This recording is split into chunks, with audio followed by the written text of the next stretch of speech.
Hello, and welcome to The Sleepy Owl, a cozy nook where you can gently unwind and drift into a peaceful night's rest. Tonight, we're sharing another soothing story, one that can help settle your mind and foster a feeling of quiet calm. But first, let's take a moment to prepare our bodies and minds for a tranquil, rejuvenating sleep. Settle in comfortably, and with each slow inhale and gentle exhale, allow the day's worries to gradually fade away. It can be challenging to pull away from the day's busyness, particularly as bedtime approaches. Yet remember, the less we stress over falling asleep quickly, the easier it becomes for our minds to release any tension. Let the gentle rhythm of your breath carry off lingering concerns, and let tonight's story be your guide toward deep relaxation. Now make yourself comfortable and let the warmth of the sleepy owl envelop you. Enjoy the story, and may you find a restful, peaceful slumber here in our little nighttime sanctuary.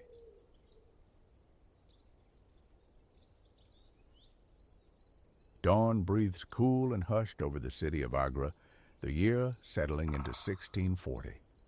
An immense undertaking, the mausoleum known as the Taj Mahal, the crown of the palace, nears its magnificent culmination. Commissioned by the Mughal sovereign, Emperor Zain al-Din, it stands as an enduring testament of devotion to his cherished wife, Empress Nadia, whose earthly remains found their repose here some years prior. Conceived as a final sanctuary for emperor and empress alike, its unparalleled artistry and the profound affection fueling its creation would, in time, echo across the globe, marking it as an icon of love itself.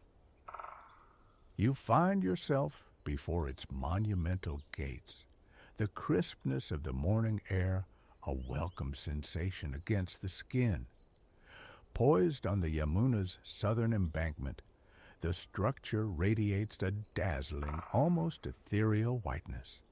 Though the river remains unseen from this vantage point, its distant murmur, a steady rush of water, weaves through the quiet. Intermittently, the liquid notes of bird song join this subtle symphony, crafting a morning melody so pure it inspires gratitude for simply being present in this nascent light. From somewhere unseen, a man's voice lifts in early prayer.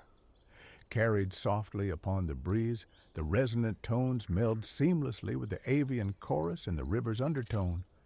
Closing your eyes, you strain to isolate that single voice, finding in its timbre both profound solace and a deep, stirring emotion. Around the periphery of this marble dream, Agra itself begins to stir. Cultivators make their way toward waiting fields. Shepherds guide their flocks through awakening lanes. The sharp cries of roosters punctuate the air from scattered courtyards, each sound etching itself with remarkable clarity onto the morning's stillness. One distant day, a clutter of buildings will crowd the horizon, but now only the Taj Mahal dominates, flanked by a sparse scattering of vibrant domes further off. Vast expanses of open ground allow the sky its full glory, a canvas streaked with the nascent sun's yellows and oranges, a celestial echo to the jewel-toned reds and blues of the distant cupolas. Agra, once the vibrant heart of Zain al-Din's empire, still wears its significance proudly, despite the capital's recent shift to Delhi in 1638. The city basks in the reflected brilliance of its emperor's passion for art and architecture. While the Taj Mahal represents the zenith of his patronage, Numerous handsome red brick edifices also punctuate the landscape, testament to a flourishing aesthetic. Zayn al-Din, fourth in the line of Mughal emperors, presided over a formidable dominion rooted primarily in the Indus Basin, encompassing vast swathes of India, Afghanistan, and lands now known as Pakistan.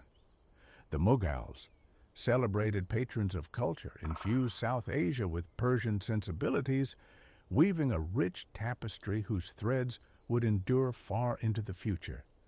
Here, this influence manifests most strikingly in the architecture.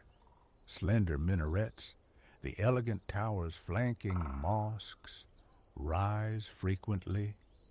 Elaborate carvings adorn surfaces, a hallmark of the prevailing style. Rounded domes, like the majestic one crowning the structure before you, are a recurring motif. While this monument gleams with marble, many surrounding structures rely on intricate tile work, marble being a luxury beyond the reach of most. You recall glimpses of these vibrant tiled facades during your earlier passage through the city, a journey that ultimately led you here, to the threshold of this unparalleled creation. Soon, the opportunity awaits to observe the master architect, Ismail Khan, as he guides the final embellishments of this glorious vision.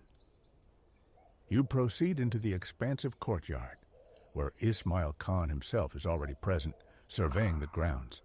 A tall figure, bearded and turbaned, his expression is one of calm contemplation. He moves with measured steps, his gaze absorbing every detail. Within a few years, his design will transform this space into a verdant paradise, a formal garden bisected by a long, slender pool. Filled with the clearest azure water, it will become famed as the reflecting pool, its edges softened by lines of carefully chosen trees, forming walls of living green. Not far ahead, Ismail Khan paces the area designated for the future pool, inspecting corners, ensuring readiness for the impending construction. You follow, maintaining a respectful distance yet keeping pace, allowing yourself ample time to absorb the majesty surrounding you. The garden's layout draws inspiration from the Islamic vision of paradise, quartered by 4 symbolic rivers flowing from a central source. Though the plantings are yet to come, you sense an inherent tranquility, a premonition of the heavenly oasis it will become. The Taj Mahal commands attention even from afar, yet standing within its precincts reveals a deliberate orchestration. Every element directs the eye toward the central mausoleum. It is a breathtaking spectacle, seizing your focus and refusing to relinquish it. The white marble, ignited by the sun's first rays, possesses a hypnotic quality. Polished to a near-luminescent sheen, the stone appears pristine, impossibly new, as if quarried only yesterday. Indeed, the marble hailed from a small town in Rajasthan, northern India, renowned for yielding the world's finest. Nothing less would suffice for the emperor's beloved consort. Yet, the structure is not solely marble. Beneath the surface, a foundation of sandstone provides strength, clad entirely in marble slabs to create a form both robust and exquisitely beautiful. At the heart of the complex rises the immense central tomb building, surmounted by its iconic, gently swelling dome, often likened to an onion. Reaching over 70 meters at its apex, it cuts a commanding silhouette against the sky. 4 elegant minarets stand sentinel at the corners of the platform, detached from the main edifice.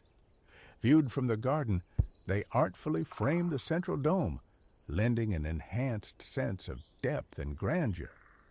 Each minaret echoes the primary structure with its own smaller, rounded cap. The entire ensemble deeply rooted in traditional Persian architectural principles. The central dome itself is a marvel of smooth, unblemished perfection. It seems scarcely conceivable that such flawless curvature could be coaxed from unyielding heavy stone. Beneath your feet, the courtyard grass yields softly as you tread slowly toward the monument, finding it almost overwhelming to assimilate its beauty all at once. The sheer scale and grace of the dome are dazzling. You consciously strive to imprint the sight upon your memory forever. Your gaze catches on steps ascending one side of the main building. A handful of workers linger there, perhaps sipping morning chai or taking a brief repast before commencing their day's labor. Their charge involves the intricate carvings, delicate engravings, and flowing calligraphy that adorn the structure within. It is these very decorations you have come seeking to appreciate, to grasp the depth of artistry poured into this extraordinary place. Ismail Khan pauses at the entrance portal of the primary structure, scrutinizing some detail near the doorway. It is a gateway unlike any you have encountered, possessing a grandeur commensurate with the entire complex. A massive arch crowns the entrance, its spandrels alive with complex floral tracery. You discern Arabic calligraphy as well, though it appears incomplete. Perhaps some of the workers you saw moments ago are the artisans responsible for this script, you muse, struck by their evident skill. Leaning closer, you observe the black lettering inlaid into the stone, engraved with exquisite fineness, replete with elegant flourishes and sweeping curves. This great gate, the formal entrance to the mausoleum proper, is renowned for its primary inscription, a verse offering solace and divine welcome. O soul, thou art at rest. Return to the Lord at peace with him, and he at peace with you. Completed back in 1609, this inscription has graced the entrance for decades.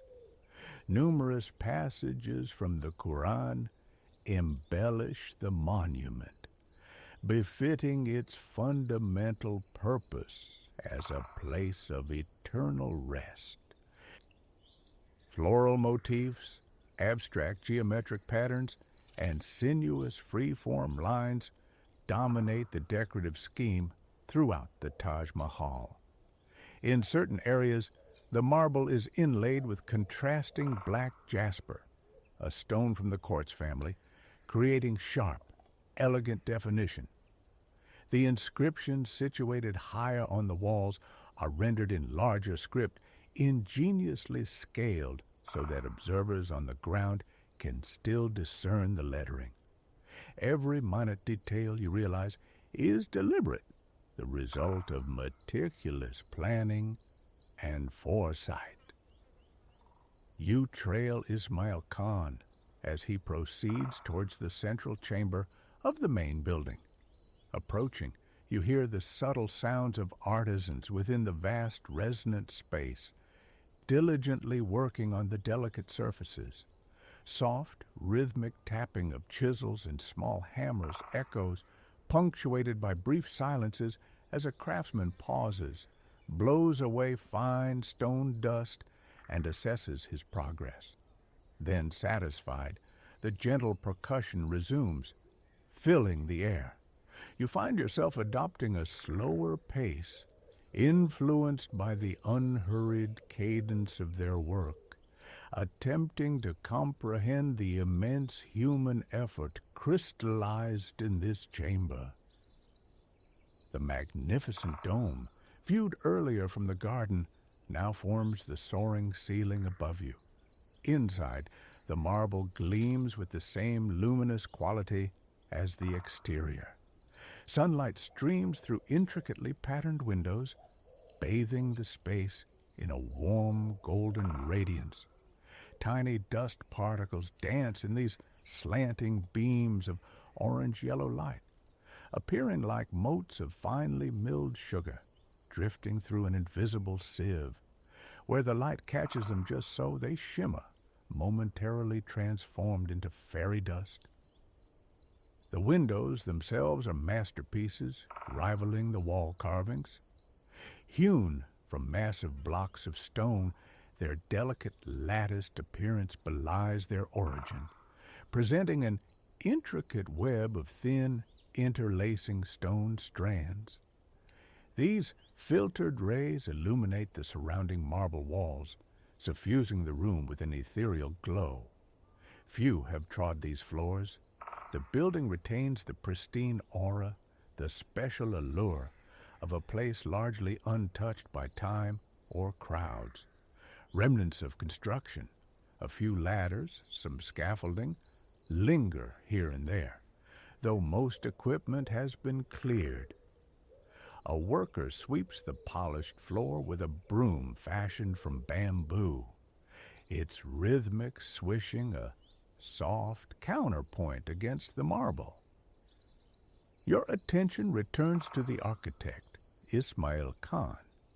He now stands examining a detail on the wall separating this main hall from the inner sanctum. Curiosity piqued, you draw nearer. As you approach, you notice a unique feature. Flanking the doorway to the inner chamber are small alcoves recessed into the stone. Gently curved and culminating in a subtle point, they possess an understated elegance. You watch as the architect carefully traces the edge of one alcove with his index finger, undoubtedly verifying the smoothness of the carving, assessing if further sanding or refinement is needed.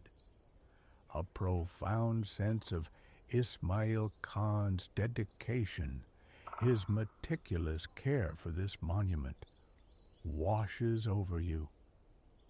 He has pursued absolute perfection with unwavering resolve and continues to do so even now in these final stages. Satisfied with the alcoves, he shifts his focus to the decoration adorning the wall around them. It's a vibrant network of exquisite florals, rendered in multiple colors, interconnected by flowing vines and creepers. Predominantly blue and yellow vines intertwine with orange and green accents in the corners, subtle shades of brown touching some petals. The patterns weave together with lyrical grace, like a visual translation of elegant Arabic poetry. Moving closer still, you examine the minute details of these colorful forms. And then comes a startling realization. These are not paintings. The wall before you showcases one of the finest examples of pietra dura for, an intricate art form where precisely cut colored stones are inlaid into a base stone, creating a mosaic that mimics painting from a distance. Close inspection reveals the seams where the vibrant stones have been meticulously fitted. The sheer time and patience demanded by such work feels immense. You picture a devoted artisan, brow furrowed in concentration, painstakingly placing each tiny segment, then stepping back to gauge the effect. Almost involuntarily, you too step back, trying to capture the artisan's perspective. The illusion is striking. The botanical forms truly appear brush-stroked. Being so new, the colors possess an intense vibrancy. In a way, they foreshadow the living plants destined to flourish soon in the garden outside. Looking across the chamber, you see Ismail Khan observing another craftsman at work. An older man, perhaps in his 60s, meticulously creates patterns on the wall surface. With focused taps of his sharp chisel and tiny hammer, he coaxes forms resembling flowers and leaves from the stone. The raw wall is stony, rough, yet through his patient labor, something delicate and magical emerges. The design, perhaps halfway complete, seems destined to become a lily or a daffodil. The architect watches intently as the slow, deliberate chipping refines the magnificent stone. The embossed elements of the plant slowly gain definition, coming to life against the textured background. You contemplate the contrast, the soft suggestion of flora emerging from the hard, unyielding stone. Beauty, it seems, resides everywhere here, merely awaiting the artist's hand, working steadily, gradually, to reveal it. Once content with the carver's progress, Ismail Khan turns towards the innermost chamber. This is the hallowed space containing the tomb of the Empress, Nadia Mahal, interred here only a couple of years ago. A profound sense of sanctity marks this place. Entering the room, you immediately feel the serene calm permeating the air. The sarcophagus rests at the center of the circular chamber, enclosed by an ornate screen or boundary wall. This screen features the same intricate, lace-like pattern observed on the exterior windows, yet denser, with smaller interstices. Approaching, you discern that the apparent gaps are actually formed by exquisitely interlinked floral carvings. Stalks and tiny leaves spaced with perfect symmetry. A truly marvelous work of art, you reflect. The sheer intricacy speaks volumes about the depth of the bond between the emperor and his wife, compelling him to erect such a breathtaking tribute in her memory. The tomb itself embodies grace and beauty. It is adorned with sublime Arabic calligraphy, the 99 names of God, as enumerated in the Quran. Though the precise meaning of each inscription eludes you, you find yourself gazing at the elegant black script, captivated by its looping, slanted forms. Sunlight filters into this chamber too, but here it possesses a slightly deeper orange hue than in the main hall. Perhaps it's the angle of entry, or simply that the day has advanced slightly. This warmer light illuminates the complex geometric patterns inlaid upon the floor. Before long, you notice Ismail Khan preparing to depart. You follow him through a corridor flanked on one side by massive windows, again featuring the delicate lattice pattern. Your footsteps echo softly against the stone walls as you walk. The architect is heading toward the rear of the Taj Mahal, likely to inspect the ancillary buildings, a mosque and a guest house, that flank the main mausoleum and are still under construction. You briefly consider following, curious to see these structures as well. As you deliberate, you emerge onto the open platform at the back of the complex. Here, behind the central tomb building, unfolds a stunning panorama of the Yamuna River. While Ismail Khan continues onward, There being little for him to inspect here, this section being largely complete, you pause, compelled to linger. The other buildings can wait. Standing at the platform's edge, you draw a long, deep breath. Though later in the morning, the air retains its cool freshness. The sun, not yet high, offers a gentle, nascent warmth. It's a comforting sensation, inducing a quiet contentment. You reach out, touching the marble balustrade of the platform, running your fingers across its surface. It feels remarkably smooth, cool against your skin. Stroking the polished stone, you reflect on the genesis of this place, on the countless individuals who dedicated years of their lives to manifesting Emperor Zayn al-Din's vision. Your gaze drifts over the Yamuna River as these thoughts meander through your mind. The Taj Mahal is magnificent in isolation, you concede, but the presence of the river, its sight, its sound, adds an entirely different dimension to the experience. The water flows clear and wide. Near the bank, a pair of horses pause to drink before moving on.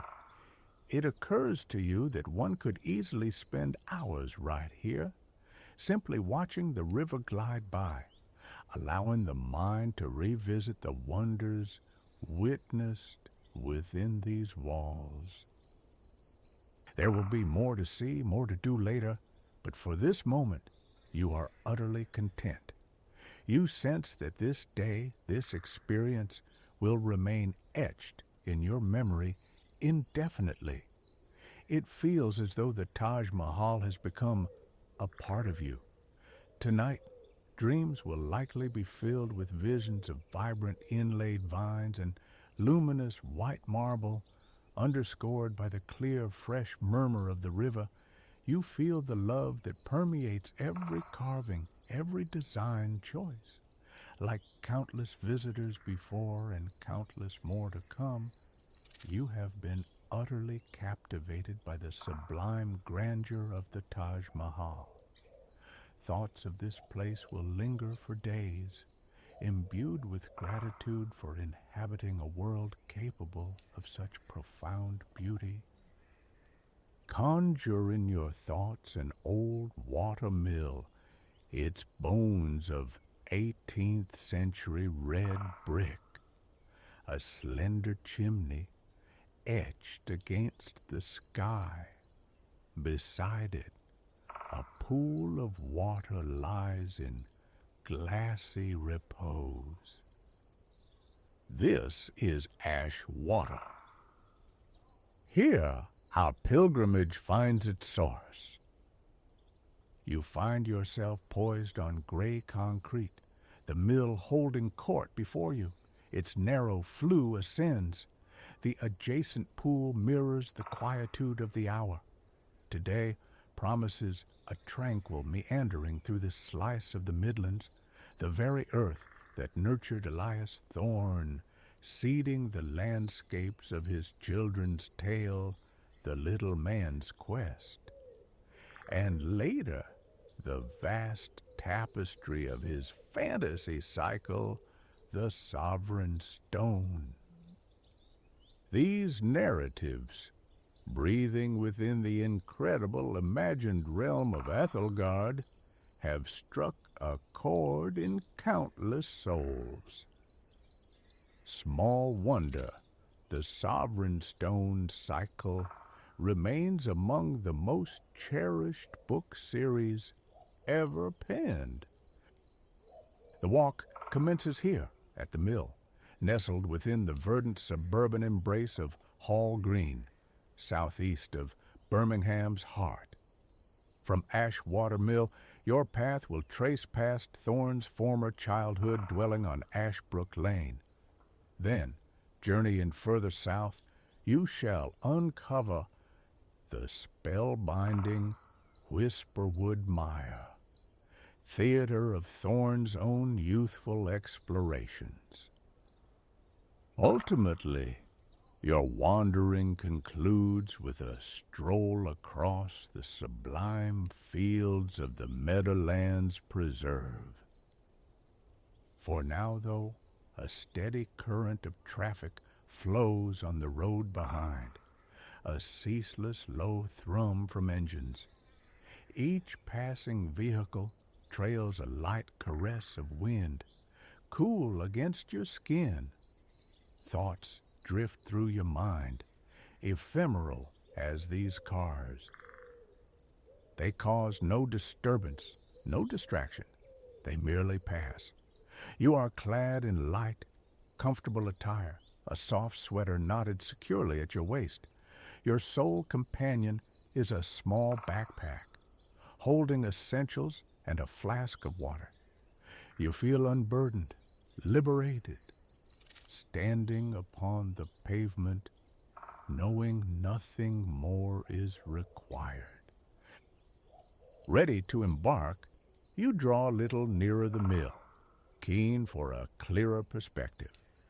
It resides 4 miles south of central Birmingham, in what was once the hamlet of Ashwater, the very place that breathed life into the meadowlands of the Sovereign Stone cycle. Thorne himself called Ashwater a kind of lost paradise. It was the idyllic haunt of his boyhood, a domain he would traverse for untold hours. On this lucid, bright, sun-drenched day, the mill radiating picturesque charm, you grasp his sentiment entirely.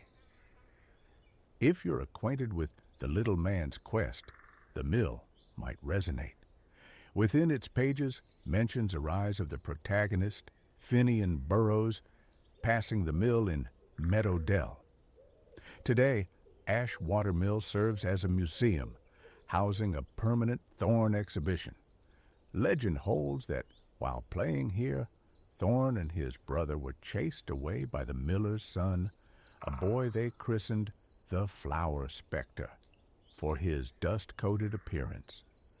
These encounters sparked the genesis of Silas Millwright, a character in Thorne's sagas, also a miller's offspring. In weaving the magical world of Ethelgard, Thorne drew deeply from the people and places encircling him. Ashwater Mill and its grounds are contained by a pale timber fence. Just beyond lies a dense congregation of dark green shrubs and trees. Through apertures in the foliage, you discern the silhouette of the red brick mill building, its pointed roof crimson against the blue. A tall chimney presides over it from the rear. In the brilliant sunlight, the crystal-clear mill pond catches a reflection of the structure and its verdant fringe, subtly warped by faint, glistening ripples upon the water. The pond is a known sanctuary for wildlife.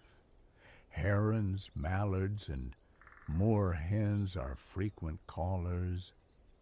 In the distance, a dark avian shape lingers by the water's edge. You approach the fence, peering through the gaps for a closer view. The bird's vivid red and yellow beak immediately captures your gaze. Its form is cloaked in ruffled black plumage accented with white, perched on lime green legs and feet. A moorhen, surely. You observe as it edges towards the pond, easing itself onto the water's surface to float. It seems utterly peaceful, carefree, bobbing contentedly with each gentle ripple. The moorhen emits a high, sharp chirp of satisfaction. You watch it glide like a water skier across the pond towards the mill. Reaching a small grass-topped platform, it uses its wings for a final push, settling down to rest beside the aged brickwork. Witnessing the moorhen relax so calmly, a similar sense of ease washes over you. You absorb the delightful tableau of mill and pond one final time, briefly closing your eyes to imprint it upon your imagination. Then, drawing a deep breath, filling your lungs with fresh air, you exhale with a contented sigh. Turning leftward, you commence the walk towards your next landmark, Thorne's childhood home. As you move, you fall into a steady, comfortable rhythm. High above, in the immaculate azure sky, a bird traces a path parallel to yours, wings beating rhythmically. Could it be the moorhen you muse, escorting you on your pilgrimage? The thought coaxes a smile. Not long after leaving the mill's presence, you arrive at a busy roundabout. You wait patiently, a minute or perhaps two, until a lull appears in the traffic's flow. When safe, you cross, turning right onto Ashbrook Lane. A thrill of anticipation courses through you, knowing your destination cannot be far. A fellow walker approaches from the opposite direction. You offer a smile and a nod as he passes, receiving the gesture in kind. Soon, you stand before 264 Ashbrook Lane, known then as Seven Willows. Thorne's family relocated here in 1896, when he was but 4 years old. It was his first Birmingham residence, now one of the most venerable houses in the vicinity. You pause, taking in the details. The mock Tudor house anchors a row of similar dwellings. A charming front garden boasts a wide stone path flanked by delightful squares of green lawn. The upper story of the quaint two-level building is painted white, adorned with dark brown timber strips, lending it character.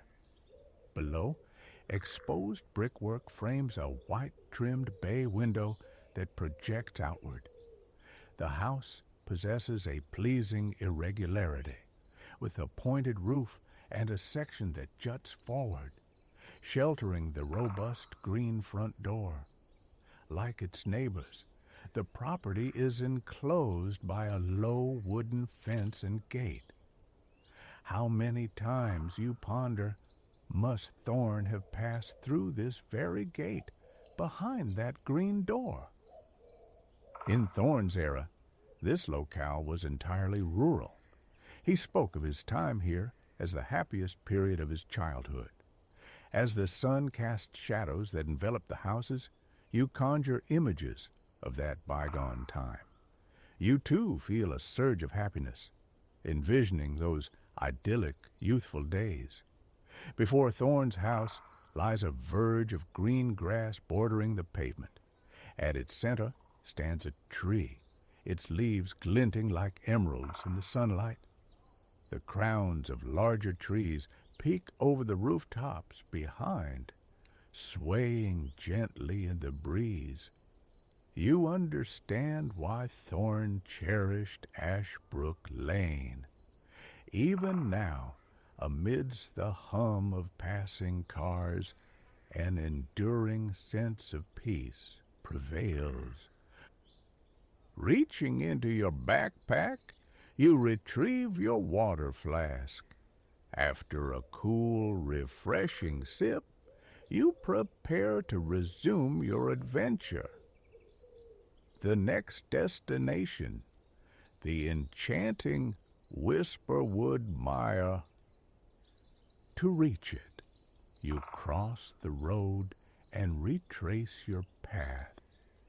After a few minutes, you arrive at a road branching to your right. You follow the pavement, navigating more suburban streets before reaching the threshold of the mire. Whisperwood Mire once served as a storage pool for Ashwater Mill. Today, it thrives as a park and nature reserve with the beautiful Cold Bath Brook meandering through its core. The mire provided the inspiration for the old forest bordering the meadowlands. In the book, The Circle of Companions, Thorne depicted the old forest as ancient, a remnant of vast, forgotten woods, a description that perfectly suits this woodland sanctuary. Twin clusters of centuries-old trees stand sentinel at the mire's entrance, a diverse assembly in size, shape, and texture. Some rise straight and tall, others twist or lean with age. Bark textures vary from smooth to rough and gnarled. You step closer to these arboreal elders. The deep, intriguing lines etched into their bark testify to their antiquity.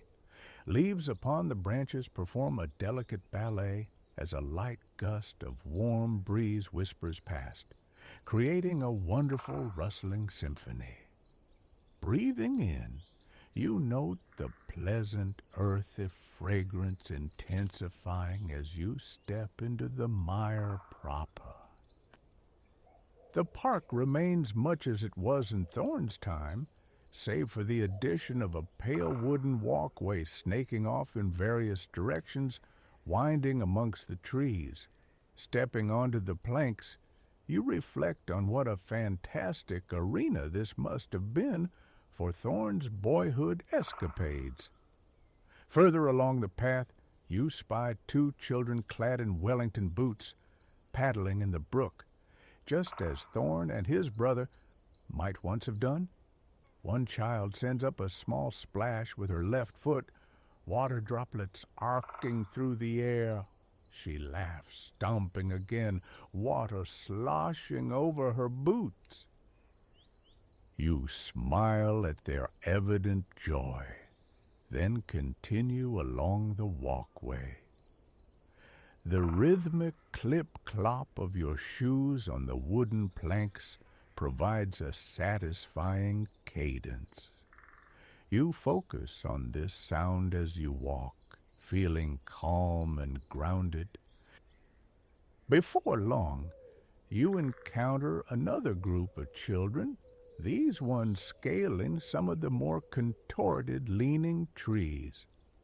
A boy, perhaps 8 or 9, successfully attains a sturdy branch, perching there with a beam of pride at his accomplishment.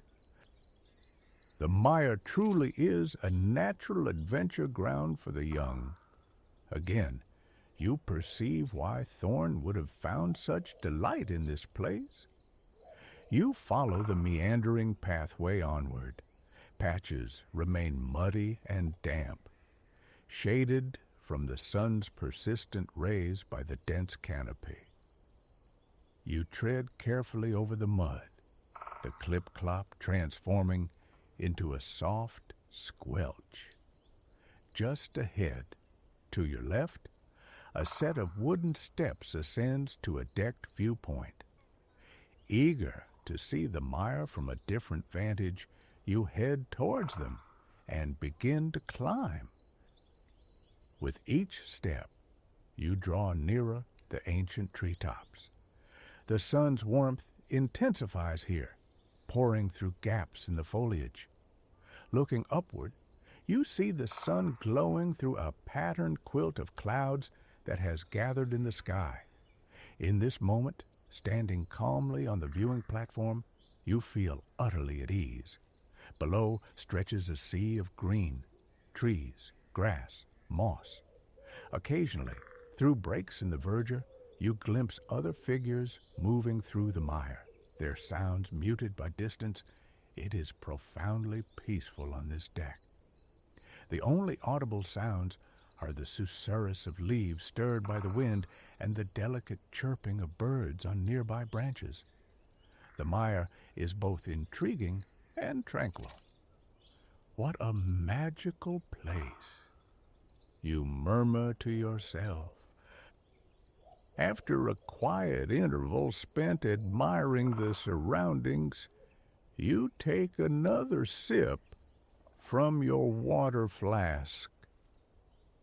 Feeling refreshed and ready to proceed, you descend the steps back onto the wooden walkway.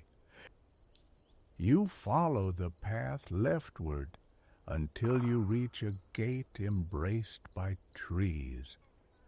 Passing through, carefully securing it behind you, you emerge onto a pavement beside another busy road. Initially, the sound of cars strikes you as strange after the woodland quiet. But the return of this gentle background hum soon becomes soothing. Once more, you are aware of your thoughts drifting past, mirroring the traffic. You know tranquility will soon return upon reaching the Meadowlands Preserve. For now, you turn left, walking along the pavement at a steady pace. The blanket of clouds has dispersed, and the sun bathes your skin. The pleasant warmth is welcome after the shade of the trees. There is very little breeze now. The temperature is perfect for walking. During this venture, all sense of time is dissolved, but there is no urgency today. You relish the freedom to take as long as you wish. At the roundabout, you turn left again, continuing along the pavement, absorbing everything around you. Small birds dart in and out of the bushes lining the path, their movements like a choreographed dance. Then, a dog walker passes, their fluffy companion pausing to investigate the ground beneath the bushes. You offer a smile to both before continuing onward. And you keep walking until a familiar sight reappears. On your left stands Ashwater Mill, the starting point of this wonderful exploration. This time, however, you walk past it, turning left through the car park. As you cross the tarmac, you spot a pale wooden sign beside an opening. The words are indistinct at first, but as you draw closer, they resolve. Welcome to the Meadowlands Preserve. A sense of achievement warms you, having reached the final stage of your journey through Thorne's remarkable world. The park was christened in 2005 to honor Thorne's deep connections to the area. It is a nature reserve tracing the beautiful valley of the tranquil Silverstream Brook for some 4 miles. Comprising wetland, grassland, woodland, and heath, the park teems with wildlife. Much like the mill pond, herons, mallards, and moorhens are common sights. You might even be fortunate enough to glimpse a kingfisher diving for its meal. Entering the park, you hear the laughter of children at play and the gentle murmur of the river. A vast, lush green field unfolds before you, stretching into the distance. A straight, golden path bisects the field, running parallel to the brook. Vibrant pink, purple, and yellow wildflowers are mirrored on the water's surface, which glitters under the sun. Just as Thorne depicted the Meadowlands in his books, this park is beautiful and idyllic. It isn't merely the river and path that command attention. Along the field's left flank stands a wall of trees, a natural barrier, separating the park from the world beyond. The trees offer shade from the sun, yet allow sufficient light and warmth to filter through the gaps.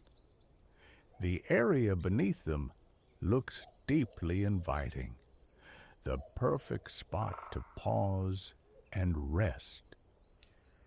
With this notion, you yawn, stretching your arms, suddenly aware of a pleasant weariness from the day's walking.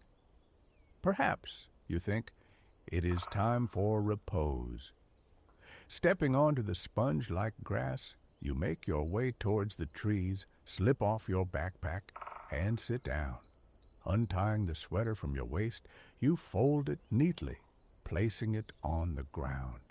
You rest your head upon the soft fabric as you lie back, allowing your arms and legs to fall into a loose, relaxed state.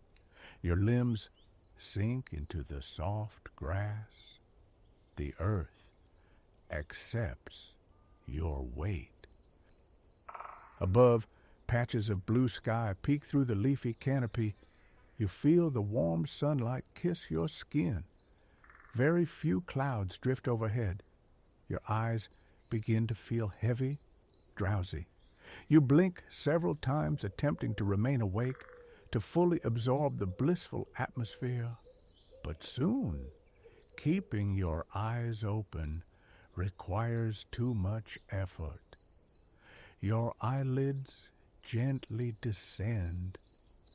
You begin to attune yourself to the sounds weaving around you. The faint, distant laughter of children, the soft rush of the river, the rustle of leaves in the breeze, the sweet calls of birds. These sounds lull you further into relaxation as your mind begins to drift and dream. You draw a deep breath in, exhaling with a sigh of deep satisfaction. You reflect upon the extraordinary journey undertaken today. The stunning reflection of the mill in the pond near the start, the watchful moor hen by the water's edge. You recall Thorne's childhood home, the daydreams it inspired of life within its walls. Then, the vivid memory surfaces of the profound peace felt upon the viewpoint in Whisperwood Mire. But which part, you wonder idly, was the favorite? Perhaps exploring the mystical terrain of the mire, or maybe this very moment, resting here in the Meadowlands Preserve. Whatever the answer, all thoughts are gradually receding, softened by the tranquil essence of Thorne's world. And you know, with certainty, that you can easily return to this realm whenever a moment of calm is needed. Lying upon the grass, utterly still and at ease, your breathing slows, quiets. You are enveloped in complete peace, and gradually, gently, you slip into a deep and restful sleep.